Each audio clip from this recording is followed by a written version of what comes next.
ჩვენთან სტუმრად არიან ლადო კანდელაკი, პორტალ ამინდიჯის დამფუძნებელი და ლევან ასათიანი, ჯეოლაბის ლექტორი. ჩვენ ვსაუბრობთ ინტერნეტ კომერციაზე. დიდი მადლობა უნდა გადაგიხადოთ ჩვენთან სტუმრობისთვის კიდევ ერთხელ. ჩვენ სიუჟეტში საუბარი იყო Google-ზე, როგორც სარეკლამო პლატფორმაზე და თამაშებზე. გარდა ამისა, როგორ შეიძლება ამ ორი საშუალების გარდა ინტერნეტში ადამიანმა იშოვოს ფული? ლადო. მე მგონი კი ბატონო, დაინაწილეთ, როგორ დაიწყო. ну რა ვიცი, უამრავი საშუალება არსებობს. რა თავიდან ანუ ეს გლობალურად რო შევხედო, მე მგონი ინტერნეტმა შექმნა რაღაც ალტერნატიული სამყარო ზოგადად. რა რაღაც ჩვენს ფიზიკური სამყარო ქონდა და ამის ალტერნატიული სამყარო შექმნა და რახან ეს ვირტუალური სამყარო არის, პრინციპში ბევრი იგივე მეთოდები შეგვიძლია გამოვიყენოთ, მაგრამ ეს მეთოდები რაღაც ამ მეთოდებს კიდე სხვა მეთოდები შეგვიძლია დაუმატოთ და ცოტა სხვანაირი გარემო გვეძლევა რა და ну თავიდან პრინციპში ინტერნეტი რო გამოჩნდა რა ყველაფერი იყო, ანუ რეალურად რა იყო, ზუსტი ანალოგი იყო რა, რაღაც გაზეთი რო გამოდიოდა, მაგალითად ფიზიკური, ზუსტად იგივე იყო, ინტერნეტში ეს იდებოდა. მაგრამ დაიწყო სამ ინტერნეტის სხვადასხვა ხერხების გამოყენება და დღესდღეობით იმდენი საშუალება არსებობს ინტერნეტში ფულის საშუალებლად რა, როგორც რაღაც დიდი კომერციული სტრუქტურისთვის, ასე ვიღაც კერძო ადამიანისთვის, მაგალითად როგორც საინტერესო იქნება მაყურებლისთვის კერძო ადამიანმა როგორ შეიძლება საქართველოში, იმიტომ რომ დიდ ქვეყნებში ინგლისურენოვან პლატფორმებზე შედარებით მეტი საშუალებაა, ხო, ვიდრე საქართველოში. ნუ ჯერ ესეთი კარგი არის, თუ რაღაც ინტერნაციონალურს აკეთებ, მეტი შანსი გაქვს ალბათ. რა ხო რა თქმა უნდა, რომ ბაზარები დიდ ბაზარზე გადიხარ. მაგრამ ლოკალურადაც ხო, ნებისმიერ რაღაც შეიძლება მაგ თუნდაც ხელოვანი იყო, მაგალითად ჩემი მეგობრები აკეთებენ ამას, რაც თავისი ნაწარმოები აქვს, სხვადასხვა ნახატი იქნება თუ რაც ხელოვნების ნიმუშები და დებენ ინტერნეტში და ყიდიან პირდაპირ შეგიძლია ეს რაც ყიდვის მექანიზმი მიაბა ერთი საშუალება. კიდე რაც ალტერნატიული საშუალება არის, ჩემი მეგობრები ამაში ძალიან ჩართულები, მაგალითად შეგიძლია შენი კომპიუტერი გახადო დიდი კომპიუტერების ფერმის ნაწილი. და ინტერნეტის საშუალებით შენი რაღაცა სტრუქტურა შენი კომპიუტერის რესურსს იყენებს და ამაში გიხდის ფულს. ფულს არა, უბრალოდ ბიტკოინებს. გაგიგიათ ეს ბიტკოინი? ვირტუალური ფული არის რა. ამას თავისი კურსი აქვს, რაც პირობითად რამოდენიმე დოლარი ღირს, ეს კურსი სულ იცვლება და სხვა შორის ბოლო პერიოდში ძალიან დიდი ცვალებადობა მოხდა. და შეგიძლია უბრალოდ კომპიუტერი ჩართო ინტერნეტში, დაასაქმო ამ ფერმაში, მოკლედ რო ვთქვათ და რა დროთა განმავლობაში გეწერება ფული. რაც უფრო ძლიერი კომპიუტერი გაქვს, მით უფრო მეტი ფული გეწერება. მით მაგრად მუშაობს. ბიტკოინების თემა რასაკვირველი ცალკე თემაა საერთოდ, ძალიან სერიოზული და ის სულ უფრო და უფრო პოპულარული ხდება საქართველოშიც და არსებობს რამდენიმე ჯგუფი, რომელიც ამ სფეროში მუშაობს, მაგრამ მე მინდა მაინც კითხო, აი უფრო ტრადიციული ინტერნეტ ბიზნესებს რაც ეხება, ვთქვათ, რომელიც არ არის დაკავშირებული, ვთქვათ, რომელიმე ბანკთან, ვთქვათ, ეს არ არის აპლიკაცია ბანკის, არამედ აბსოლუტურად დამოუკიდებელი ორიგინალური პროდუქტი ან სერვისი არის. აი ამ სფეროში თუ ვართ განვითარებულები და არსებობენ თუ არა ადამიანები, რომლებიც ამითი ფაქტიურად ფულს აკეთებენ. თქვენ შეგიძლიათ ვთქვათ, რომ ფულს აკეთებთ დღეს ლადო ამ ბიზნესით, ვთქვათ. იცით როგორ არის? ნუ ჯერსერტ ლევანს დავეთანხმები რა, აბსოლუტურად, ნუ ინტერნეტმა მიცა ადამიანებს შესაძლებლობა აბსოლუტურად ესე იგი შეუზღუდავად მოქმედების რა, ანუ ფულის კეთების. საქართველოში საკმაოდ იზრდება ეს სფერო, აი მაგალითად გამოვყოფდი, ვთქვათ, ფასდაკლებების საიტებს, ნუ საკმაოდ ისე კარგად მუშაობს. იგივე ვთქვათ, ფილმები, ესე იგი ადვილად ყიდიან უფრო თავიანთ პროდუქციას. კი, ადვილად იმაშვებიან და შესაბამისად, ნუ სფერო ძალიან მზარდი არის და საქართველოშიც, ასე ვთქვათ, ნუ ბევრი რაღაცეები ხდება რა ამ კუთხით. ორიგინალური იდეებია ეს, რასაც ჩვენ ახლა ვხედავთ, თუ ეს არის რაღაცა გარკვეული კალკა გადმოქართულებული ვერსიები, აი როგორ იცი რა, ამაზე ბოდიში ვხდი რა, კაი მაგალითი მინდა მოვიყვანო. მაგალითად, Craigslist-ი არის ეგეთი ვებგვერდი, რომელიც ნუ ინტერნეტი შეიქმნა მე მგონი იმ დროიდან ეს არის და ნუ ძალიან დიდი ხნის რესურსია და ამ რესურსზე იყო მაგალითად ესეთი ნუ ბინების გაქირავება დღიურად, ხო? და მე ვიღაცამ ჭკვიანმა იქიდან ამოიღო იდეა, რომელიც ნუ რამოდენიმე წლის რესურსი არის, სულ Airbnb გააკეთა ესეთი სერვისი.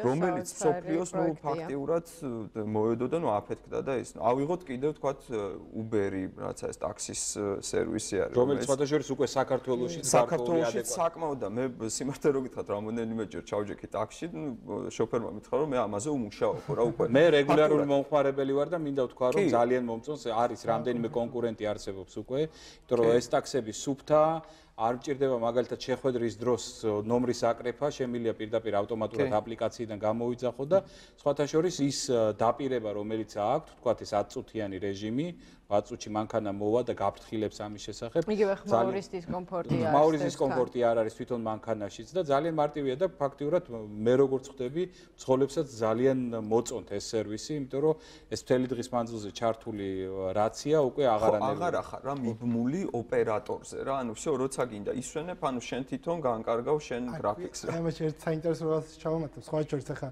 Snoop Dogg-მა ჩადო ძალიან ბევრი ფული აპლიკაციაში, რომელიც არის Uber-ი, ოღონდ მარიხუანის ყიდვის. მაგიდან ჯერ ძალიან შორსა ვართ, მაგრამ ყოველ შემთხვევაში რო ჩამოვა, Snoop-ი როცა ჩამოვა, აუცილებლად გითხავთ ამის შესახებ. ანუ ეს ეს თემა განვაგრძე რა, როგორ შეიძლება ერთი იდეა სხვადასხვა არის განვაგრძო, რომელიც ერთი იდეიდან შეიძლება წამოვიდე. ეს ყველაფერი საქართველოში რა სტადიაშია თქვენ როგორ ფიქრობთ? როგორ შეაფასებთ? ჩემი აზრით ისეთ რა კარგ სტადიაშია რა, საქართველოში ინტერნეტ ტექნოლოგიები. მარიხუანაზე არ ვლაპარაკობ, მეგობრებო. მიდის და ვითარდება რა, რაც ყველაზე კარგია, მოდის რაღაცა ახალი თაობა, რომელიც უკვე აი თანამედროვე ვებგვერდებში, SEO-ში და ამ იმებში არიან კარგად გარკვეული და უკვე აი რაღაცა აქტივობა არის რა, ამ კუთხით, რაც მე ძალიან მიხარია რა, რომ მე სულ ვამტკიცებ, რომ საქართველოში ეს ინტერნეტ ტექნოლოგიები ერთ-ერთი ყველაზე კარგად განვითარებული დარგია და სხვათა შორის ინტერნეტის ფასი არის საქართველოში, მსოფლიოში ერთ-ერთი ყველაზე იაფია. ნუ იტყვით ამას, იმიტომ რომ ზვირდება ნელ-ნელა, ზვირებენ. გაუხარდებათ. ვიზურებ. ანუ ის რომ კარგად განვითარებული ინტერნეტია და ბევრი ადამიანი ამას ვიყენებთ, ზოგი სამომხმარებლოდ, ზოგი უკვე პროფესიულ დონეზე, პრინციპში ალბათ განაპირობებს იმას, რომ ბევრი კარგი ინტერნეტ რესურსი შეიქმნას, ან საშუალება, სადაც ფული შეიძლება იშოვოს. ამ შემთხვევაში ხო არ გახსენდებათ რაიმე კარგი ქართული მაგალითი, თუნდაც იგივე ამინდიჯან, რაიმე მსგავსი ქართული პლატფორმა, რომელიც ესე კარგად გამართულია, კარგად მუშაობს და მოქალაქეებს საინტერესო შემთხვევა არის, ჩემთვის მაგალითად ეს My ჯგუფი, რომელიც არის მაგალითად My Home, My Market-ი, My Auto. ანუ რეალურად როგორც ბიზნესი ხა მე რას ვაკურდები ძალიან წარმატებული, იმიტომ რომ ახლა უამრავი მომხმარებელი ყავს და მე თვითონაც ძალიან ბევრი რაღაცა გამიყიდია მაგალითად My Market-ზე და მიყიდია კიდევ. ასევე. მანქანაც პრინციპში My Auto-ზე და ნუ ასე შემდეგ. მაგრამ მაგალითად ერთი მინუსი რაც არ მომწონს ამ სისტემაში არის ის, რომ პირდაპირ ვერ იხდი ფულს მაგალითად, ხო? ანუ ეს იდეაში არის წამოღებული ძველი მაგალითად eBay-ის და Amazon-ის იდეა, რომელიც 90-იანი წლების შუალედში შეიქმნა. და უბრალოდ ამას ვერ ახერხებენ მაგალითად რომ გააკეთონ ალბათ ეს უკვე ფინანსური გადახდაც იქვე ბარათიც რა ეს ის საბანკო სისტემის პრობლემაა უფრო თუ იცი რა ორგანიზების ამბავია ანუ მან საინტერესო მაგალითად eBay-ის შემთხვევაში ამერიკაში ძალიან საინტერესო შემთხვევა იყო როდესაც eBay ინვესტორებს ეძებდა და ანუ eBay ყველა მიცით ხო აუქციონია ონლაინ და ნუ ალბათ მაყურებელმაც ისე თუ ასე მე მგონი უკვე ყველა მიცით განსაკუთრებით რაც PayPal-ი შემოვიდა უკვე როდესაც ეს ადამიანი ეძებდა ინვესტორებს ის ინვესტორები რო ეუბნებიან რომ რა გარანტია გვაქვს მაგალითად რომ ის ადამიანი მე აღარ გაუგზავნის იმ საქონელს რომელშიც მეორე გადაიხდის ფულს ის ეუბნებოდა რომ ნუ იცით რა არის ზოგადად ხალხი არის საერთოდ პატიოსანი და ეს ნიუ-იორკში ძალიან რთულად დასაჯერებელი იყო იმ დროისთვის მაგრამ რაც კომპანიებმა გარისკეს და საბოლოო ჯამში ძალიან დიდი შედეგი მიიღეს. და საქართველოშიც მე მგონი ეს პრობლემა იქნება, რომ ვიღაცამ პირველი რისკი უნდა გადადგას, იმიტომ რომ შეიძლება ბევრ ხარჯებთანაც იყოს ეს დაკავშირებული, ესეთი რაღაცები მოხდეს, მაგრამ რეალურად ყველანაირი საბანკო ფინანსური ტრანზაქცია საკმაოდ მარტივად მართვადია და ადვილად გამოსაკვლევია თუ რამე მოხდება რა. ამ ხრევაც რო განვითარდეს კარგი იქნება. ამ ლეგალურ და არალეგალურ თემებს რო შევეხოთ, იქ ნახსენები იყო მოკლედ სიუჟეტშიც.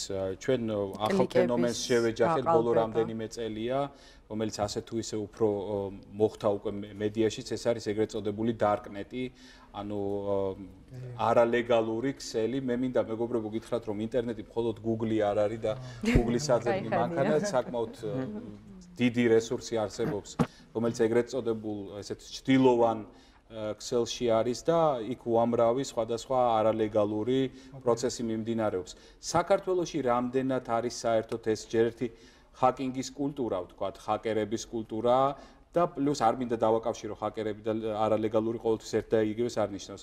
რამდენად ლეგალურია ის რაც ხდება? მე ძალიან ბევრ გვერდს და დარწმუნებული ვარ, ყველა ვხვდებით აი ამ გვერდებს, რომელიც მე გამისამართებს, გადაყავხარ სადღაც ხან პორნოგრაფიულ შინაარზე და სხვადასხვა კომერციულ გვერდებზე.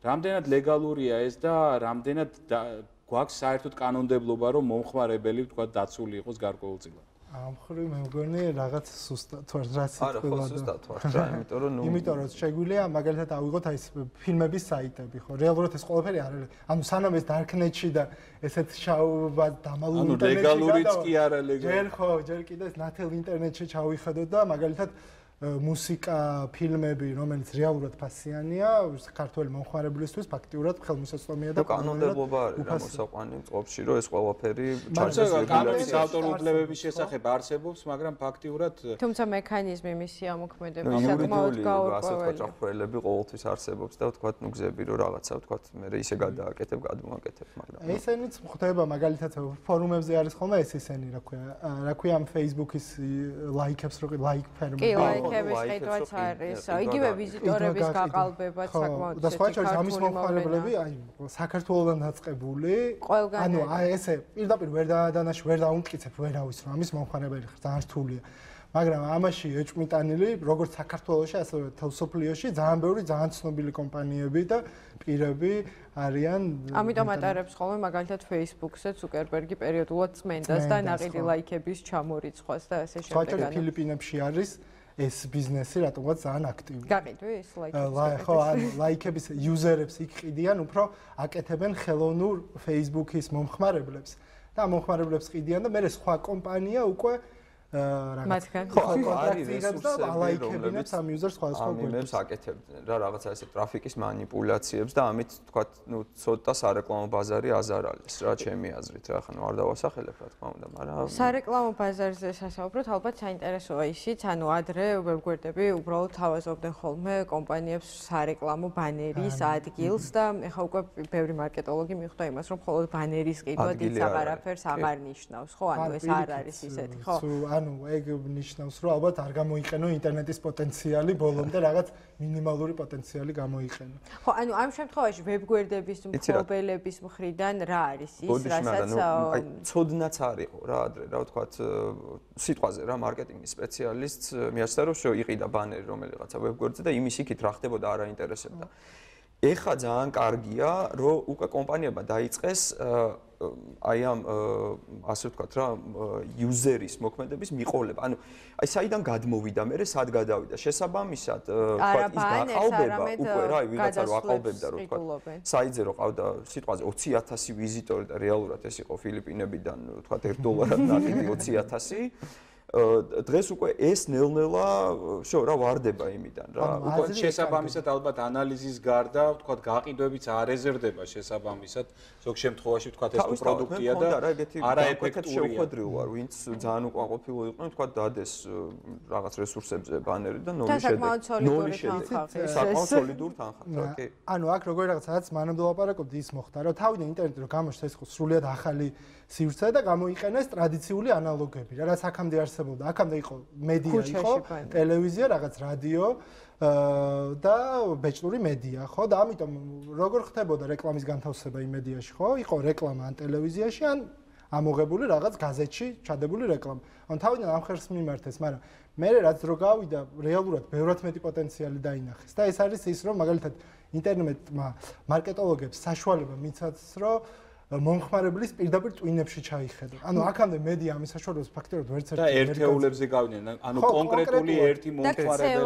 ხო, ანუ ადრე თუ რეკლამა იყო საფანტის პრინციპით მუშაობდა, ანუ რას ვამბობ, შენ დგავ ბანერს რაღაც ცენტრალურ ქუჩაზე და ანახებ მილიარდ ადამიანს, მაგრამ შენი პოტენციური მომხმარებელი იქიდან არის. სამი კაცი. ხო, ან მილიონი თუნდაც, მაგრამ შენ მილიარდს ესვრი და საფანტის პრინციპით იჭერ ესე ადამიანებს.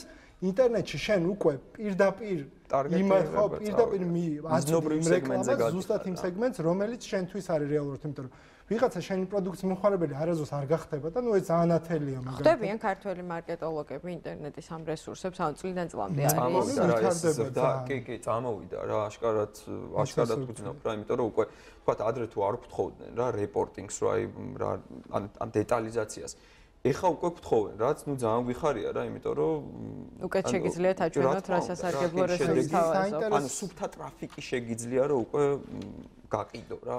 ლევან, არსებობს თუ არა გარკვეული ტრადიცია ან სკოლა იმისი, რომ აი მაგალითად ნასტასია ფაქტიურად თვით ნასწავლი ხარ, ხო? ესე გამოდის, ან გარკვეული გამოცდილება, რაც არ არის ცუდი, აბსოლუტურად ნორმალური პროცესია, მაგრამ არის თუ არა დღეს საქართველოში ისეთი რესურსი, საგანმანათლებლო რესურსი, რომ ეს საქმე უფრო კარგად შევისწავლოთ, თუნდაც მარკეტინგის თვალსაზრისით იქნება, ან განვავითაროთ რაღაცა გარკვეული სტარტაპები, ვთქვათ, ან ტექნოლოგიურად შევისწავლოთ. ამისთვის მზად არის ქვეყანა, არის ამის საგანმანათლებლო რესურსი. ეხლა უფრო არის, მე მგონი მე დავიწყე პასუხისგებლობის, იმიტომ რომ როდესაც მე დავიწყე, ანუ ბევრი წლის წინ, მაშინ თითქმის არავინ არ იყო და ყველა ის ადამიანი, ვინც ეხლა სწავლის, მაშინ თვითონ სწავლობდა, ესე არ არის. აი, ისეთ საერთოდ, ანუ მე ვასწავლე მაგალითად საქართველოს უნივერსიტეტში ონლაინ კომუნიკაციებს და ახალ მედია ტექნოლოგიებს. ანუ ეს უფრო ზოგადად ინტერნეტ გარემოში ადაპტირებაზე არის, ვიდრე კონკრეტულად ინტერნეტ ბიზნესზე ან ინტერნეტ მარკეტინგზე რა, ყველაფერზე ერთად და ზოგადად ესენი კურსები არის. და ანუ მე რასაც ვიტყვი მაგალითად ამასთან დაკავშირებით, მე მგონი არა მარტო საქართველოს, ჯერ ერთ თელ სოფლიოში ამისი რაღაც ისეთი კლასიკური აკადემიური ისეთი პედაგოგიური სტრუქტურები არც არსებობს. იმდან ახალი სფერო არის, რომ აი ესეთი ანალიზი 100%-იან აი ლადოს დამეთანხმება მე მგონი რა, ისეთი განუკითხავი გარემო არის ჯერჯერობით რა, ზუსტი ანალიზი, რომ ამის სწავლება ძალიან რთულია, მაგრამ ეხლა მე ძალიან მომწონს, რომ უკვე რასაც ვაკვირდები, მაგალითად ყველა უნივერსიტეტებში, მაგალითად ისე თუ ასე აკეთებენ ესეთ საგნებს და ცდილობენ, რომ ანუ უკუთვლიან, რომ ეს აუცილებელი, იმიტომ რა თქმა უნდა აუცილებელი არის. არა, ხონდა თუ ეგენი არიცი, უკვე всё ფაქტიურად ჩამორჩენილი. იგივე დიდ კომპანიებს უკვე ყავთ სპეციალისტები შესაბამისად ინტერნეტ მარკეტინგის და კომუნიკაციების და ასე. ახლა SEO-ს ბუმი მოდის, რაც საქართველოში რა ძალიან აქტიური არის. აი მე მაგალითად რაც ვასწავლე, სულ აკვირდებოდი ხოლმე Facebook ლექციებიც უჭირდებოდა ეს Facebook-ის სტატისტიკები რა და თავიდან რო უყურებდი top გვერდები, ანუ ყველაზე მეტი ფანები ვისაც ყავდა Facebook-ში. ანუ იყო ცოტა კომპანიები და დანარჩენი იყო გასართობი გვერდები, რაღაცა მე გაზაფხული შემიყვარდა და ნუ ყველა ტიპის იქ პოსტები იდებოდა, სასაცილო, იუმორისტული, ანუ აი რაღაც ესეთი გვერდები იყო ძალიან ბევრი ათეულში. ეხლა რო უყურებ ესეთი გვერდები სულ უფრო და უფრო ცოტა. ეხლა რო ათეულს გადახედო, შეიძლება მაქსიმუმ 2 ცალი ესეთი შეხვდეს და დანარჩენი არის სულ კომპანიები უკვე. ანუ ეს იმას ნიშნავს, რომ კომპანიები უკვე ძალიან აქტიურად ჩაერთნენ. გარდა ამისა, ცალკეულმა იგივე არტისტებმა და პერსონებმა დაიწყეს თავიანთი იმიჯზე უკვე ინტერნეტად ზრუნვა. ლადო, ყველაზე ძალიან რა უჭირს დღეს ქართულ ბიზნესმენს, რომელიც ორიენტირებულია ონლაინ ბიზნესზე, რა არის საჭირო ქვეყანაში იმისათვის, რომ ეს სფერო უფრო განვითარდეს, როგორ ვთქვი? იცი რა, მეტი ინვესტიციის ჩადება რა. მარტივად რა. ანუ იგივე რაც გარეთ ხდება, მაგალითად, ანუ ამ შემთხვევაშიც პარალელიზმი არის რაღაცა გარკვეული. კი, რა თქმა უნდა რა. ანუ იცი რა, რაღაც მხრივ, ნუ ხა რა თქმა უნდა, არ მომყ ყველაზე, მაგრამ ასაკიც უშლით რა ზოგ ბიზნესმენს ხედვის თვალსაზრისით რა. ხა მე მქონია რა ვიღაცებთან შეხება, ვერ იგებენ საერთოდ ინტერნეტი რა არის. იგივე ის რომ მობილური აპლიკაცია უნდა თუ ფული დახარჯონ, მაგრამ ნუ უხსნი რაღაცას და ვერ იგებს. ვერ ხდება. ხო. ნუ გაცილებით უფრო მძიმე სიტუაცია იყო, თქვათ, სიტყვაზე 2005 წელს რა, როცა თქვათ რაღაცა საინტერესო პროექტებით მივიდიოდი ადამიანებს ხვდებოდი, ვერ იგებდნენ. თუმცა ნუ ეხა მეუნევიან რომ ნეტა მოგვესმინა რომ რამდენიმე წლის მერე არ გირეკავდნენ? კი, სხვათა შორის რა, ეხა მქონდა ეგეთი შემთხვევა დაახლოებით აი ერთი კვირის წინ ერთ უფროს ახლობელს ვესაუბრებოდი და მithon ნეტაო წამოყოლოდიო რა ეს რაღაცა თემა რო ქონდაო ჩემთან მონტანილიო დღესო რამ ხელა ინდუსტრია არისო რა და ნუ ეს ამწუხარ კეთილი მეგობრებო ჩვენ საათობით შეგვიძლია ამაზე საუბარი აუცილებლად უნდა დავყოთ თემები და მივყვეთ ალბათ ამას ძალიან დიდი მადლობა რომ მობრძანდით დღეს ჩვენთან შემოგვიერთდით და თქვენი გვერდი ერთ-ერთი გავაშუქეთ სხვათა შორის ერთ-ერთი პროექტი სულ ცოტა ხნის წინ და ფელიც სხვა საინტერესო პროექტებს ლადო კანდელაკი და ლევან ასათიანი იყვნენ ჩვენთან სტუმრად და ახლა ჩვენს